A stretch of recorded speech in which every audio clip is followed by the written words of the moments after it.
Le sommet des chefs d'État du Sahel a clôturé ses travaux hier à Nouakchott. Pour faire face aux défis sécuritaires nombreux, les 5 chefs d'État ont décidé de créer le G5 du Sahel. L'organisation va donc porter une attention particulière à la sécurité et au développement de la région. Le Mali accueille à partir de demain pour la 2e fois en moins d'un semestre Sa Majesté le roi Mohamed VI du Maroc. Une visite qui va magnifier davantage la coopération entre nos deux pays et qui va favoriser la signature d'une dizaine de conventions dans presque tous les secteurs de développement. Ce soir, Focus Santé revient sur la stratégie des soins essentiels dans la communauté. Une stratégie qui a valu aux 5 meilleurs agents de la santé communautaire des districts sanitaires de Diema et de Kita de recevoir une récompense, des récompenses même de l'UNICEF cette semaine.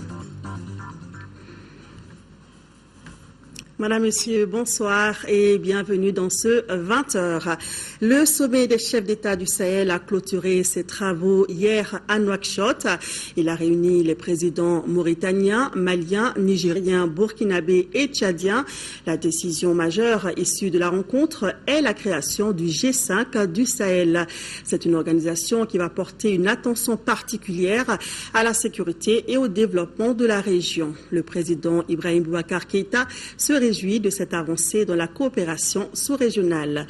Le récit de nos envoyés spéciaux, Ibrahima Traoré et Dembawan.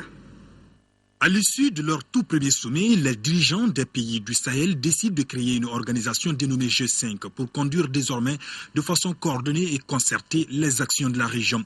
Le but est d'accorder une large priorité à la sécurité, à l'ancrage de la démocratie et de la participation des populations à la promotion des zones les moins développées. Le président mauritanien Mohamed Ould Abdelaziz est choisi par ses pairs pour assurer la présidence du groupe. Ce fléau dont nous souffrons, qu'on appelle le terrorisme, nous sommes tous conscients qu'il ne peut être combattu par un seul État à lui seul. Il faut qu'il y ait une coordination entre nos États, il faut qu'il y ait des actions concertées, et une cohésion dans les actions que nous devons mener à l'avenir. La sécurité doit être vue sur l'ensemble de ces volets, aussi bien côté terrorisme, côté financement de ce terrorisme qui passe par tous les trafics, par des trafics de tout genre, tels que le trafic de drogue, les prises d'otages, les paiements de rançon, et toutes ces activités illicites que vous connaissez et qui sont à l'origine de l'instabilité dans nos régions. Le secrétariat permanent du G5 du Sahel sera confié au Niger.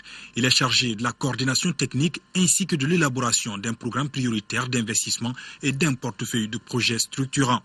Ces 5 pays font partie des pays qui ont l'indice du développement humain le plus faible. Or, désormais, il est établi qu'il y a une liaison étroite entre sécurité et développement. Par conséquent, il est tout à fait normal que ces 5 pays se concertent, définissent une stratégie commune, une stratégie intégrée pour s'attaquer aux problèmes institutionnels qui se posent à eux, la construction d'États démocratiques, d'institutions démocratiques fortes, pour s'attaquer aux problèmes de sécurité, et pour s'attaquer également aux problèmes de développement économique et social. Parce que pour faire face aux menaces, c'est vrai que la solution à court terme est sécuritaire, mais à long terme, la solution, c'est le développement économique et social, parce que comme on le sait, le principal allié des extrémistes, des terroristes, du crime organisé, c'est la pauvreté. Le président Ibrahim Boubacar Keïta indique pour sa part que les États du Sahel franchissent ainsi un pas important vers la sécurisation et le développement de la région. Faire en sorte que chaque jour davantage, nos peuples se sentent frères, soudés et solidaires. Et qu'au niveau de nos chefs d'État, il y ait dorénavant une culture de grande confiance entre nous. Que la confiance imprègne une relation et que ce soit dans tout le domaine, nous parlions d'une voix. Vous avez vu que tout au long de ce sommet, nous avons choisi un porte-parole. Le président Abdelaziz, Mohamed Abdelaziz. Ce n'était pas fortuit, ce n'était pas gratuit. C'était une décision pensée, réfléchie, mûrie, désormais, d'avoir à parler d'une voix et d'une seule voix porteuse de nos espoirs, de nos espérances et de nos politiques. et dire également notre stratégie face au reste du monde. Je crois que c'est une de nos nouvelles, de confiance, de sérénité en nous-mêmes d'abord. Nous devons avoir confiance en nous-mêmes pour faire face au reste du monde et affronter les défis auxquels nos pays sont confrontés.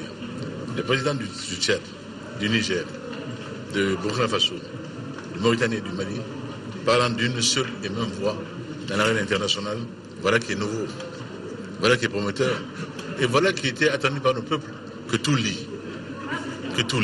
Il était bon, il était urgent, il était séant que nous nous en souvenions. Ce que nous avons fait de bien belle manière ici à Nouakchott. Permettez que j'en profite pour dire merci à mon frère le président Mohamed Ould Abdelaziz, à nos frères qui sont venus à ce sommet-là, d'abord au président Abdelaziz avec toute la fraternité pour l'accueil que lui-même nous a réservé, et le frère mauritanien dont l'accueil a toujours imprégné de sa chaleur nos rencontres ici à Nouakchott. Et je souhaite à mon frère un bon mandat à la tête de notre nouvelle organisation. Le G5 du Sahel, on en parlera, Inch'Allah. Au terme de cette réunion sur le Sahel, les chefs d'État ont réitéré également leur plein engagement à promouvoir la démocratie, les droits de l'homme et la bonne gouvernance. Rendez-vous est pris dans 6 mois en N'Djamena, au Tchad, pour le prochain sommet. Le Mali accueille à partir de demain, mardi 18 février, un hôte de marque pour la 2e fois. Il s'agit de Sa Majesté le roi Mohamed VI du Maroc. Il effectuera une visite d'État de 112 heures dans notre capitale. Le roi sera accompagné d'une importante délégation composée d'hommes d'affaires et d'opérateurs économiques. Le roi et le président de la République, Ibrahim Boubacar Keïta, poseront, entre autres activités, la première pierre de la clinique prénatale à Sébenikoro. Également dans l'agenda de cette visite au Mali, la signature d'une dizaine de conventions dans presque tous les secteurs de développement. Les enjeux de cette visite avec Mohamed Diarra. C'est la 2e visite de Sa Majesté le roi Mohamed VI au Mali en l'espace de 5 mois.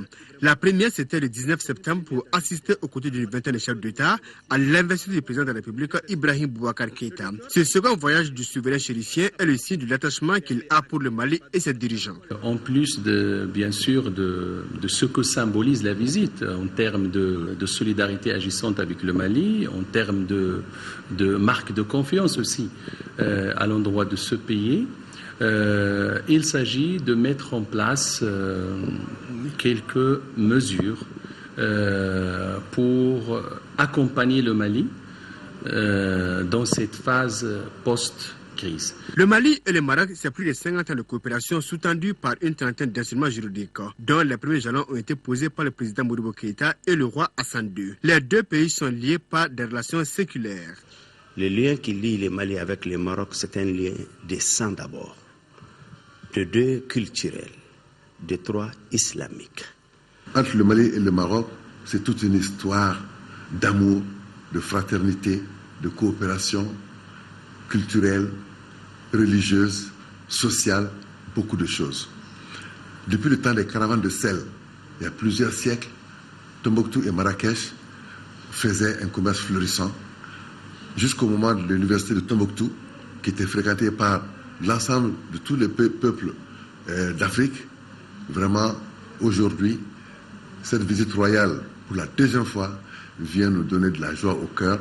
L'arrivée de cet ami du Mali permettra sûrement de franchir un palier supplémentaire dans les relations entre nos deux pays. Des relations qui avaient connu une baisse de régime et qui se sont réchauffées à la faveur de l'élection du président Ibeka à la tête du Mali. Le tout premier déplacement du roi pour assister à l'investiture du président Ibeka en est une parfaite illustration. Comme effet immédiat de cette visite, l'installation d'un hôpital de campagne dans l'enceinte du stade Modibo Keïta avec des médecins marocains qui ont fourni pendant 3 mois des prestations médico-chirurgicales gratuites dans diverses spécialités. Dans le sillage du voyage du roi Mohamed VI, 500 imams maliens ont bénéficié de bourses d'études. Il a tenu sa promesse. Et les 100 imams sont déjà sur le sol marocain. Ils ont commencé leur formation et c'est un bonheur pour le Mali et pour le futur. Parce que celui qui veut construire son pays pense d'abord à ses jeunes.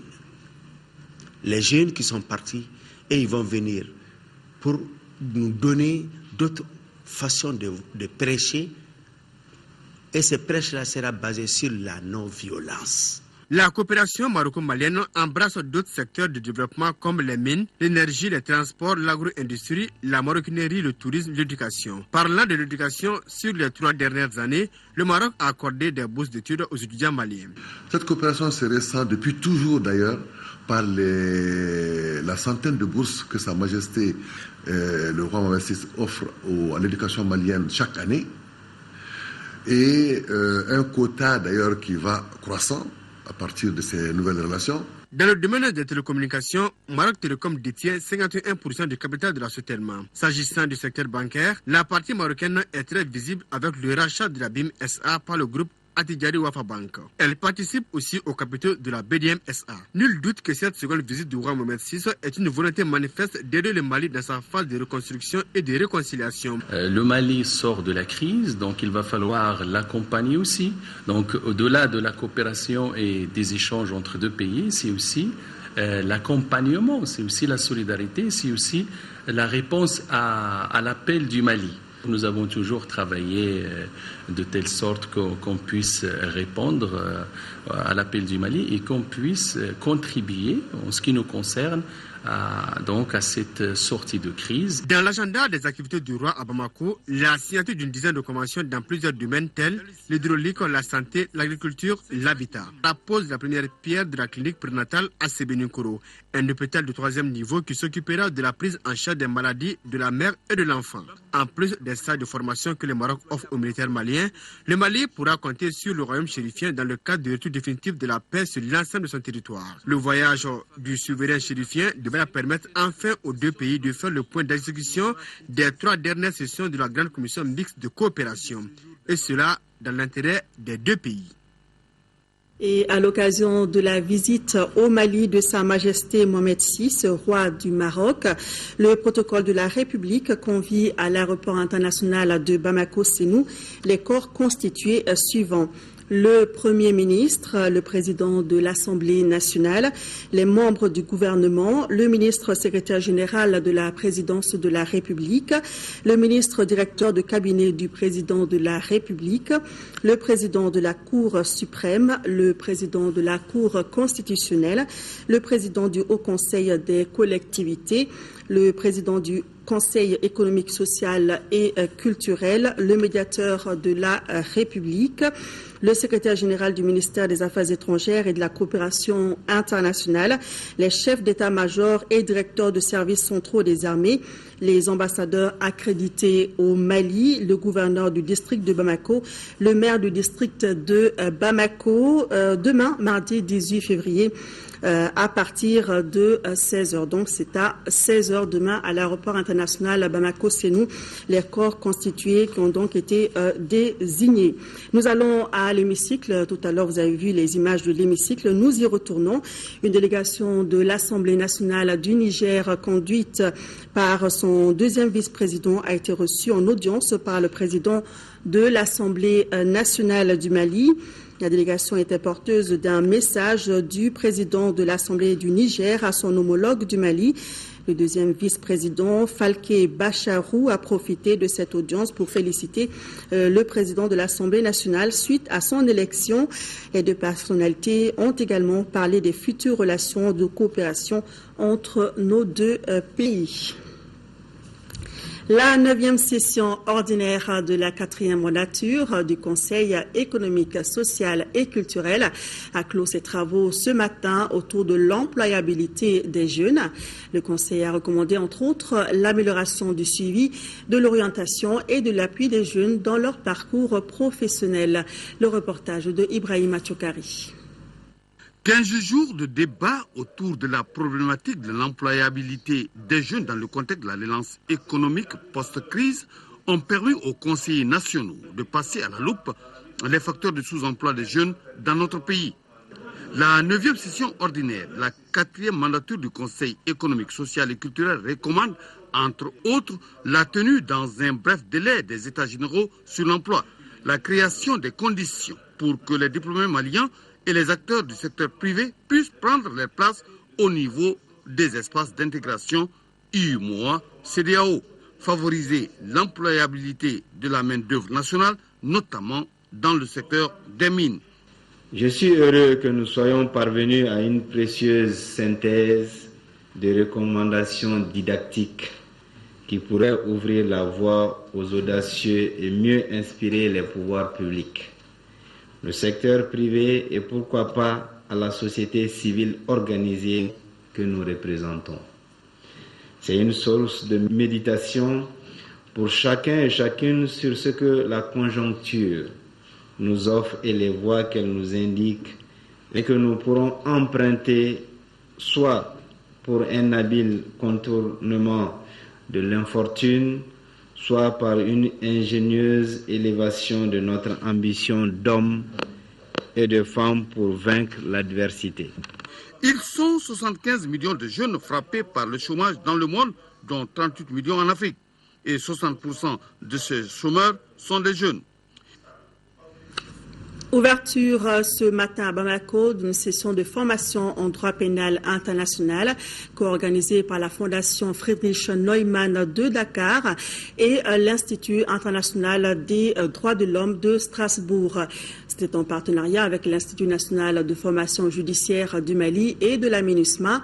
La formation vise une meilleure appropriation des droits de l'homme et le renforcement de l'État en Afrique. Daouda Sidiki Diarra. À la suite d'une crise comme celle qu'a connue le Mali, la justice pénale est l'un des mécanismes pour aboutir à l'instauration de l'état de droit. Il s'agit là de satisfaire des demandes au regard de cette situation, d'où la tenue de la présente session de formation en droit pénal international pour une meilleure prise en charge des droits humains.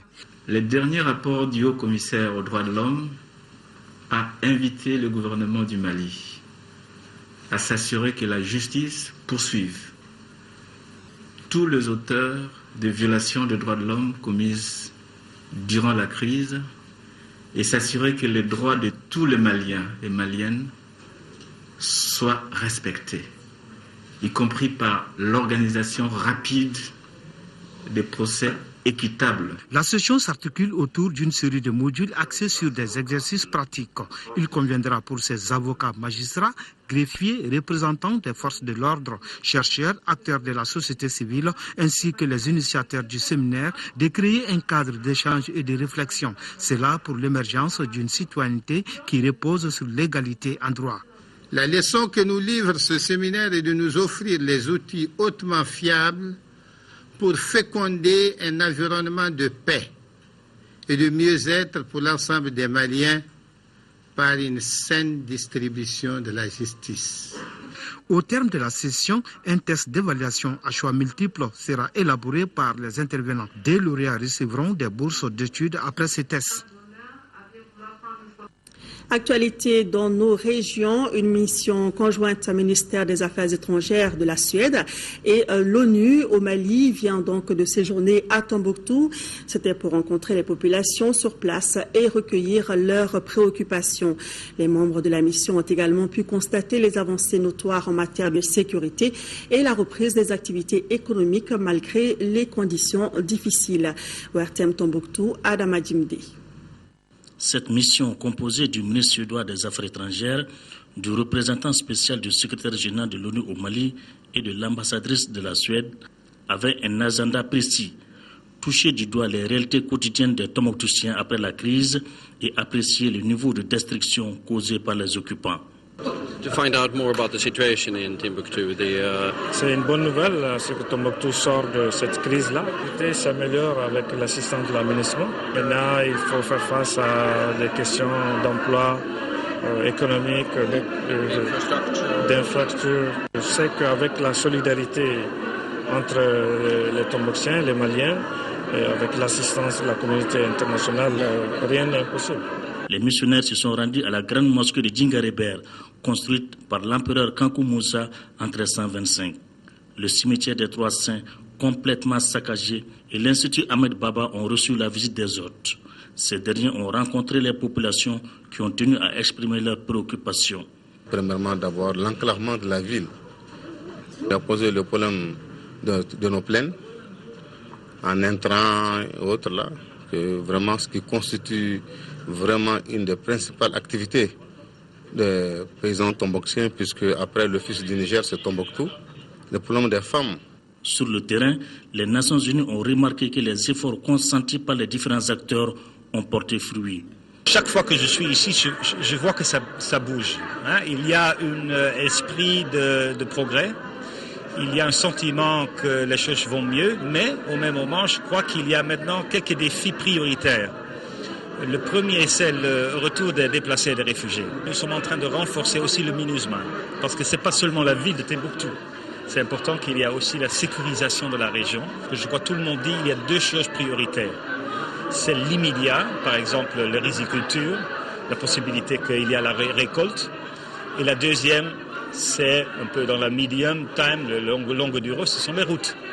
Les résultats atteints par les femmes, l'aménagement, Serval et les humanitaires ont été évoqués. Cependant, le niveau de vigilance ne doit point baisser. L'Union nationale des travailleurs du Mali était elle aussi en mission à l'intérieur du pays. Elle était dans l'adrar des Iforas pour encourager les travailleurs qui sont dans la région de Kidal et inciter les autres à rejoindre leur poste. Reportage de Tiemoko Sagara. C'est la cour de l'ex-mairie où sont encore logés les travailleurs de l'État qui a été choisi pour abriter cette assemblée générale. Une rencontre qui a pour objet une prise de contact entre le sommet et la base et le recensement des doléances des travailleurs de Kidal. La réouverture des classes, l'indemnisation des travailleurs, le retour des agents qui n'ont pas encore rejoint leur poste dans la région et la sécurité sont les principales préoccupations évoquées au cours de cette assemblée générale. Les gens se sont sacrifiés, mais pour plus de sacrifices, il faut réellement que l'État trouve les voies et moyens par lesquels la sécurité puisse être assurée dans la ville de Kidal surtout. Les travailleurs de Kidal ont souhaité que leurs doléances ainsi formulées soient suivies d'actes concrets. C'est pourquoi la délégation demande à chaque travailleur d'œuvrer pour une paix durable à Kidal et une réconciliation réussie entre tous les fils du Mali. Retour à Bamako, l'association pour le Mali, APM, a organisé samedi dernier un meeting à Magnabougou, un meeting qui a regroupé les APM de toutes les communes de Bamako. Cette rencontre visait à soutenir les actions du gouvernement. Reportage de Fatoumata Kone. Ce meeting de l'Association pour le Mali a pour but de soutenir les actions du gouvernement. En moins de 6 mois, certaines avancées sont enregistrées selon les responsables de l'association. Ils appuient la nouvelle politique judiciaire en cours. Ils soutiennent également le dialogue inclusif prôné par les autorités maliennes pour la réconciliation et le retour de la paix. Le gouvernement doit être l'incubateur des initiatives concourant à donner corps à la réforme judiciaire. Les APM assureront leur rôle de soutien civil et responsable, capables d'analyser, de critiquer et de proposer ces idées suite aux différents actes posés par le gouvernement. Pour l'instauration de la démocratie dans le Mali et dans ce mandat qui est aujourd'hui le Mali actuel, il est donc normal que nous fassions référence à ce passé, non pas pour nous glorifier simplement par des faits de laudation, mais plutôt pour faire de sorte à ce que nous méritons du passé de nos ancêtres. Ce meeting a été une occasion de saluer les efforts du président de la République. Au moment où nous commençons à nous battre pour effectivement réaliser nos objectifs, il est certain que beaucoup de personnes qui ne veulent pas de ce changement vont essayer de nous mettre des bâtons dans les roues. Et cela, ils le font au moyen de la désinformation pour que la corruption cesse. Nous allons mettre en place des numéros verts. Tous ceux qui vont être confrontés au problème de la corruption, ils téléphoneront et dénonceront les gens qui vont leur demander de l'argent. Les membres de l'association venus de toutes les communes du district ont enfin appelé les Maliens à donner plus de temps au président de la République afin qu'il puisse mettre en œuvre sa politique de développement. Adi Traoré, gouverneur du district de Bamako, a prêté serment ce matin. C'était au cours d'une cérémonie solennelle au tribunal de première instance de la commune 4. Ses missions sont entre autres de défendre l'intérêt national, de veiller à l'exécution des lois et règlements, d'assurer la gestion du personnel et les patrimoines de l'État. Après la cérémonie de prestation, il a été renvoyé dans l'exercice de ses fonctions. Voilà donc le gouverneur du district de Bamako, Hadi Traoré, qui a donc prêté serment ce matin au tribunal de première instance de la commune 4 du district de Bamako. Activité politique, les partis ANCD Mali et UPPR s'unissent pour gagner les élections municipales. Le protocole d'accord a été signé cet après-midi entre les présidents des deux partis. Le point, c'est avec Agali Aguissa. Deux partis, une seule vision pour les élections à venir. Il s'agit du parti Alliance des nationalistes convaincus pour le développement du Mali, ANCD Mali, et le parti Union des patriotes pour le renouveau, UPPR. Les présidents de ces deux formations politiques ont signé un protocole d'accord. C'est les militants de la base qui veulent une union entre les militants de l'ANCD et les militants de l'UPPR afin de conjuguer les forces dans le but d'obtenir un résultat politique fiable. Nous nous engageons pour vous soutenir afin que votre union puisse rapporter quelque chose de potable. Akai, donc l'actualité sportive a été marquée par le lancement la semaine dernière des activités de la Ligue régionale des amateurs de lutte de la région. Un bureau de 24 membres a été élu pour 5 ans, dirigé par Mamadou Thiam et présenté au public kaïsien. Le reportage de Mahamadi Aloubari. Pour la deuxième étape de sa première visite dans la région de Kaï, le ministre délégué auprès du ministre du Développement rural chargé de l'élevage et de la pêche s'est rendu sur les chantiers de construction de la direction régionale des productions et industries animales, les bureaux des services rattachés et la clôture de la cour de l'élevage de Kainding Nango Dambélé était venu voir l'évolution de ces chantiers réalisés par le PADEPA KS à hauteur de 950 millions de francs CFA financés par la PAD et le gouvernement malien. C'est les bâtiments qu'on a conçus pour mettre les agents dans un peu confortatif. Ces bâtiments sont presque à l'état de réception. Le ministre et sa délégation ont également visité le marché à poissons situé au cœur du grand marché de Kaï, ainsi que les bassins de pisciculture d'Ousmane Tanapo, un vendeur de poissons de la place. Autre chantier visité, celui des laboratoires frigorifiques situés dans la zone industrielle à Diala.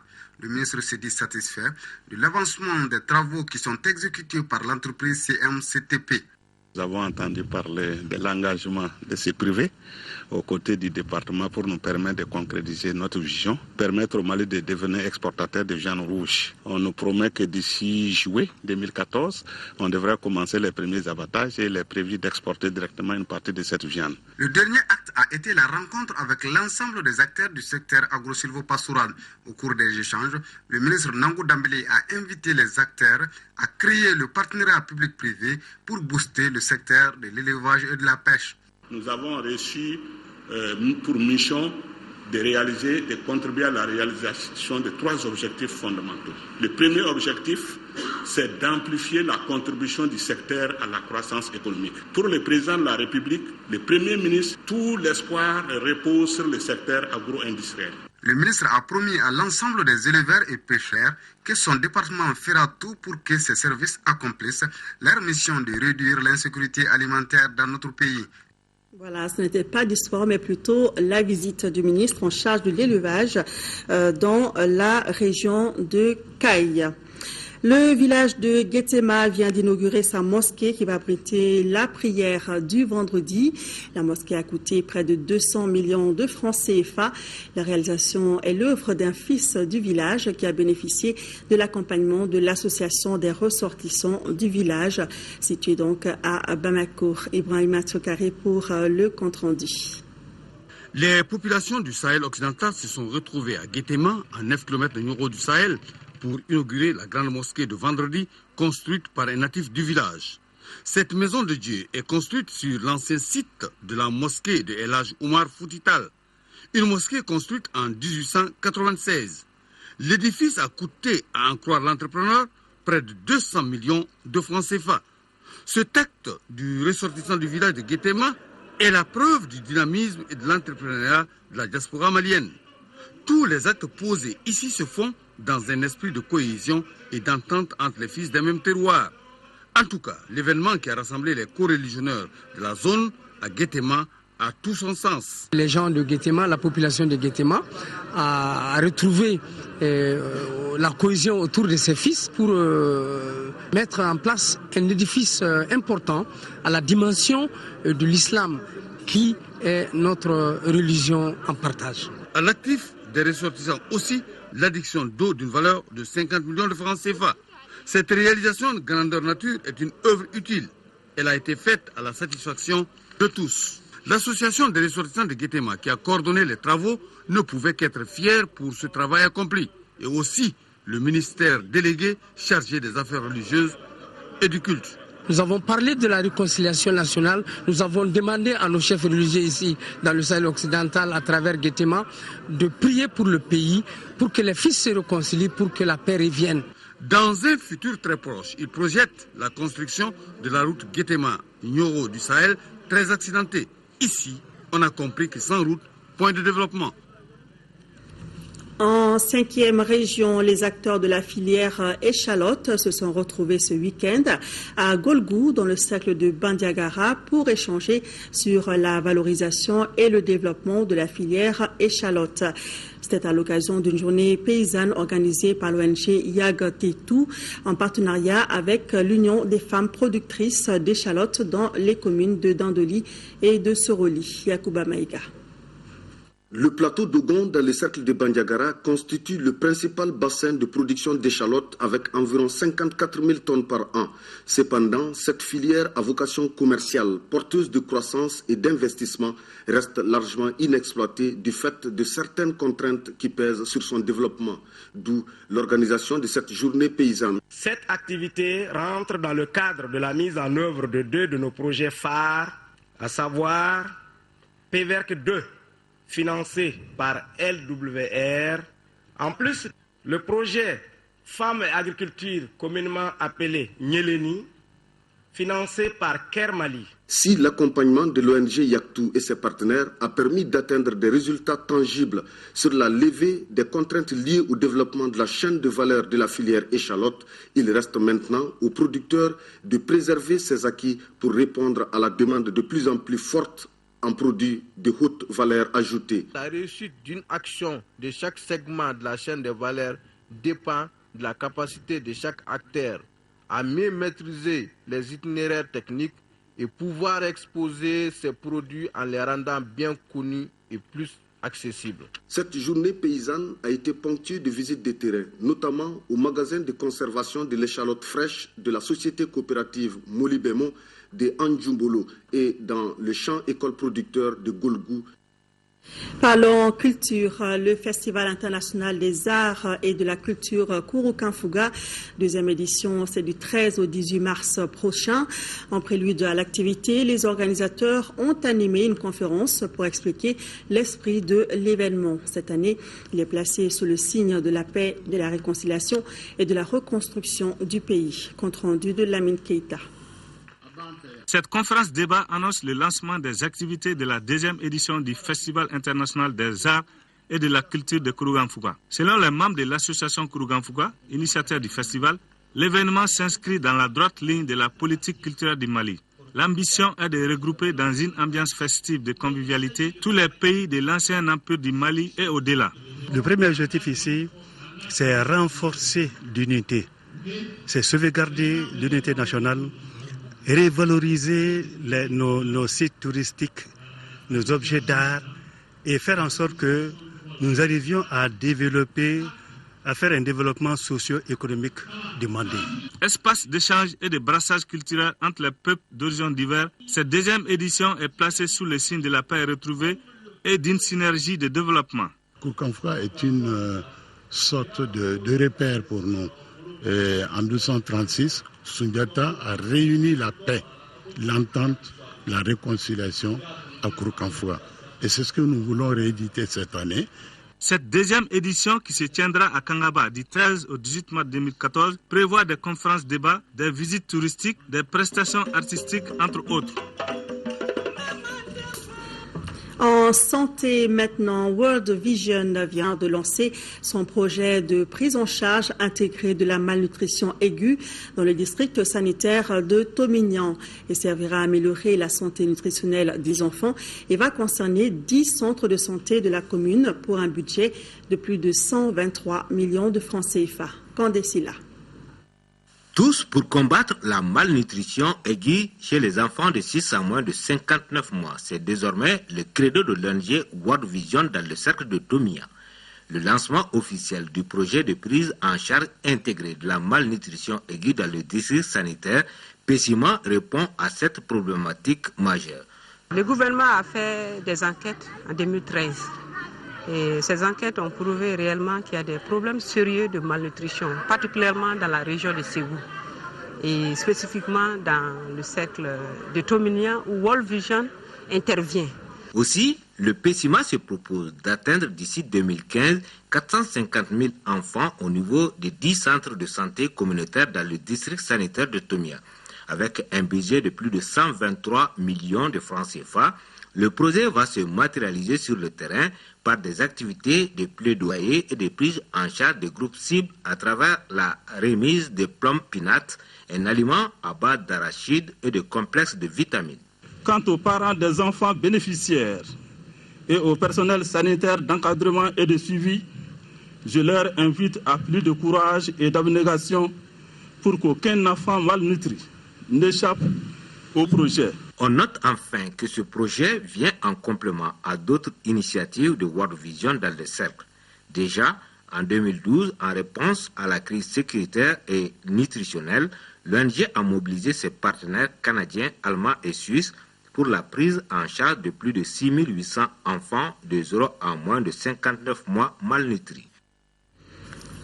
Santé toujours, la population de la commune de Doumba a désormais son centre de santé communautaire CESCOM. Cette infrastructure qui a été inaugurée samedi dernier est financée par l'Agence nationale d'investissement des collectivités territoriales ANICT à hauteur de 74 millions de francs CFA. Ousmane Koïta.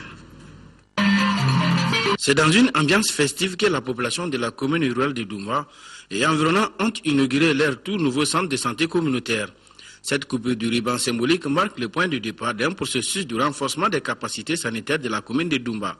L'infrastructure qui vient d'être inaugurée comprend une salle de consultation, une salle de soins, un laboratoire, une salle d'observation, une maternité, une adduction d'eau sommaire, 2 blocs de logement pour le médecin et l'infirmière et un logement pour le gardien. Le tout pour un montant total de 74 millions de francs CFA. La journée du samedi 15 février 2014 s'inscrira dans les annales de l'histoire de Doumba. Elle marque la concrétisation de la volonté d'une population engagée dans un long processus de réalisation d'un vieux projet, je vais dire le centre de santé communautaire de Doumba. Financé par l'Agence nationale d'investissement des collectivités territoriales ANCT, le CESCOM de Doumba vient soulager une population qui avait tant besoin d'un centre de santé communautaire. C'est un ensemble d'efforts qu'on a conjugués, du ministère et puis les services techniques, la mairie, vraiment, on s'est vraiment beaucoup donné la main avec la population pour arriver à ce résultat-là aujourd'hui. Je me réjouis sincèrement d'être présent parmi vous pour célébrer cet événement, pour la simple raison que la santé de la population constitue l'une des principales préoccupations des autorités du cercle de Kourikourou. Le cercle de Koutiala en 3e région a été la destination de l'association Dr Sako Mamadou pour la promotion de la santé ORL. À Sanguila et à Koutiala-Ville, cette association a procédé à des consultations gratuites. Cette action citoyenne rentre dans le cadre de la commémoration de la disparition du premier médecin ORL de notre pays. Envoyé spécial, Mamouro Sidibé, Massadoumbia. Après Nyoro du Sahel, Kangaba, Baraouli, Yanfolila, Djema et Dampa Djarisso en première région, l'association Dr Mamadou Sako pour la promotion de la santé orale au Mali, Amassa Orel, était la semaine dernière dans le cercle de Koutiala. Dans les 2 centres de Sankila et Koutiala, près de 700 patients ont reçu des visites et soins gratuits. Le plateau technique manque, il n'y a qu'un seul agent de santé qui s'occupe du problème au niveau de CCRF. Donc je crois que mon équipe est arrivée, nous sommes à peu près 10 personnes qui sont arrivés pour consulter les patients. Je crois que pendant ces 2 jours-là, on a mis le paquet. Et cette mission qui arrive au moment opportun. Parce que la cause qui les amène, les problèmes qui concernent beaucoup la tête, ce qu'il faut retenir, c'est que ce mal est très répandu chez nous. Les problèmes orels, une fois négligés, peuvent vous provoquer des complications, surtout que les spécialistes orels sont rares au niveau communautaire. C'est pourquoi Amassa Orel programme volontairement chaque année une localité du pays pour sa prise en charge en soins essentiels orels. Voilà des personnes qui vivaient avec ces corps étrangers ou bien ces bouchons de cérumen il y a quelques années. Donc, ils souffraient beaucoup de surdité, de problèmes d'audition. Donc, Dieu merci avec l'organisation de ces journées. Donc, je crois qu'ils ont eu beaucoup de satisfaction. Vu quand même l'impact de cette maladie et que le centre de référence ne disposant pas de médecins spécialisés en orel, fait que tout le monde a été intéressé par cet appel. Cette 6e édition de promotion de la santé orale au Mali, le 17e anniversaire de la disparition du premier médecin oral de notre pays, le docteur Sako Mamadou. Cette semaine, l'UNICEF et ses partenaires ont récompensé les 5 meilleurs agents de santé communautaire des districts sanitaires de Diema et de Kita. Des récompenses pour avoir été plus présents à leur poste et pris en charge le paludisme, la pneumonie et les diarrhées chez l'enfant de 0 à 5 ans. Les récipiendaires ont également mené d'importantes actions de communication autour de la planification familiale et des gestes qui sauvent. Aujourd'hui, Focus Santé revient sur la stratégie des soins essentiels dans la communauté et rappelle comment les partenaires en sont arrivés à cette série de récompenses. Focus Santé, c'est une réalisation de Tessira Emmanuel Dambélé.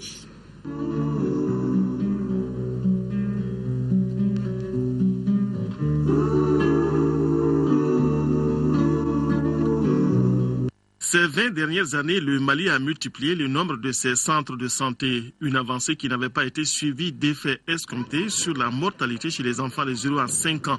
70% d'entre eux continuaient à mourir à domicile de maladies évitables et guérissables comme le paludisme, la pneumonie, la diarrhée, la malnutrition et autres affections du nouveau-né. Pour inverser la tendance, l'État malien et ses partenaires ont développé la stratégie des soins essentiels dans la communauté SEC, dont l'élément le plus en vue est l'ASC, l'agent de santé communautaire vivant avec la communauté et prenant en charge les maladies qui tuent le plus les enfants.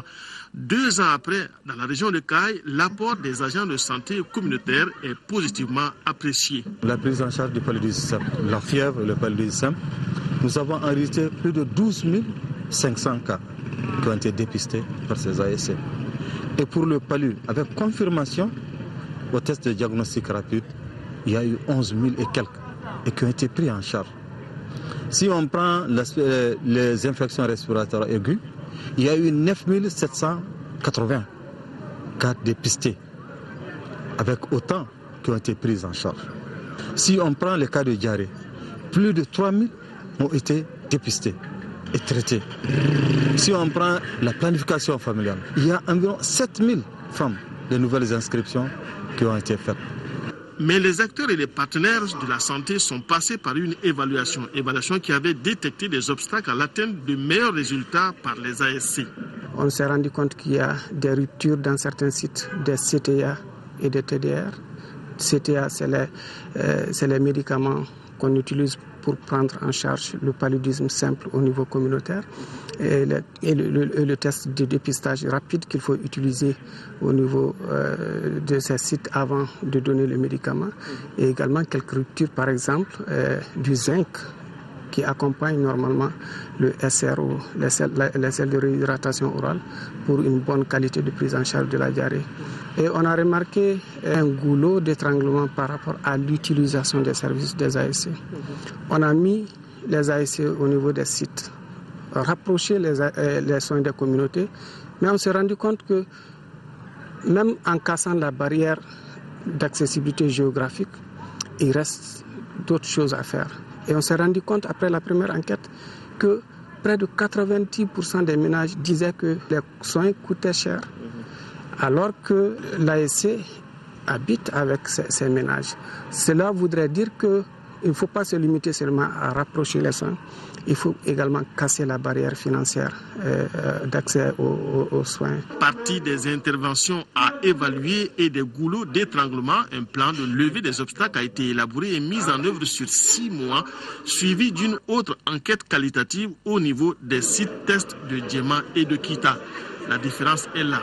Si je prends l'exemple de la prise en charge de la pneumonie dans le district de Djema, on est passé de 30% à 75% d'utilisation des services ASC en 6 mois. Et tu prends la qualité également, si vous prenez la qualité de prise en charge de la pneumonie, elle a également fortement augmenté. On est allé autour de 10% pour aller jusqu'à 65%. Sachant que la pneumonie fait partie des maladies tueuses des enfants de moins de 5 ans au niveau communautaire. La deuxième enquête a permis de récompenser les agents de santé communautaire qui ont donné de meilleurs résultats dans la prise en charge du paludisme, de la diarrhée et de la pneumonie et qui auront été plus présents sur leur lieu de travail et mené plus d'activités de communication.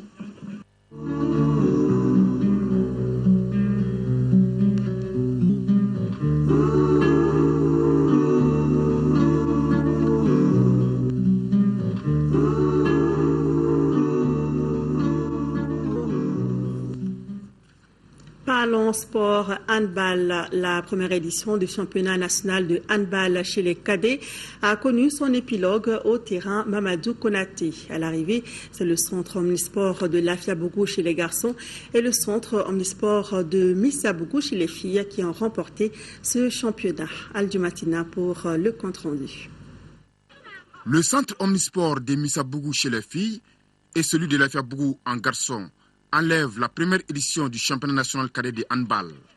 Un véritable exploit pour ces 2 centres créés il n'y a pas longtemps, grâce à la volonté du bureau fédéral de la dite discipline qui a décidé de mettre en place des centres pour booster davantage la pratique du handball.